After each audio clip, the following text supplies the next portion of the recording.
So these are just large platters that I make, and I've made them forever. The first one I made had a saying on it, "We never imagined our hands would turn old," and I pinched it from a program on CBC one morning where some Newfoundland guys were building a replica of a 19th century merchant sloop. Used to travel all over the world. It was really, really fast. But they were doing a replica of the ship, and to raise money for it, they put out a record of songs. And this was in, that particular phrase was in one of the songs, and it struck me really strongly. You know, we never imagined our hands would turn old, especially if you're the kind of person who uses your hands, you know, whether it's a woman doing work in the arts or a man, our hands age. I think it would be fun to have a show one day of just photographs of men and women's hands at work. How the work shapes the hand sometimes.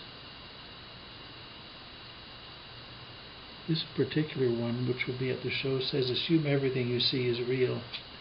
And that's maybe an incorrect assumption, of course, but you can still assume that it is real. And then you have to examine what real is, and you can also assume that the opposite is true, that everything you see is temporary and isn't real, or is real but only real for the moment you're seeing it. So if people can use it as a reflective plate, then that's the desire. Of course, I put some on that get me in trouble. I had one that said, "Not all turkeys are found in the frozen food department," and I've sold a few of them. And some that make you just, I've had people stand and start crying just because of something on a plate. And I guess the one that does that most easily is a phrase, it might be Tennyson or one of those guys. And it says, "Oh, for the touch of a hand long vanished." And every once in a while I'll have one of those at the studio, and someone's standing in front of me blubbering because of a hand long vanished being of some significance to them. I laid them flat on a piece of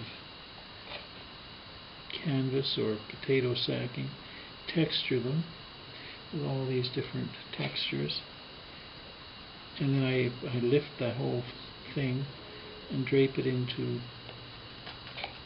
some big wocks I have. I bought a whack of wocks at an auction room, so I have a number of those, and that can give me the form.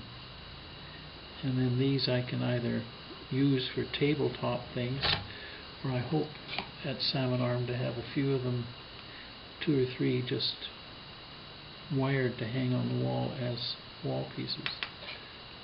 This one will be glazed in the middle, and all around the edge with these textures there's iron wash that's already been put on and wiped off. So the iron wash will accentuate the textural stuff.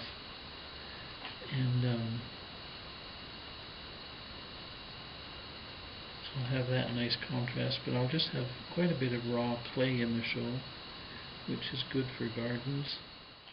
So I'm sitting here doing exactly what I'm doing now, with my little brain turning at its usual slow resolution, and I look up and in comes what I think initially is a dog, and I can still hear my brain going click.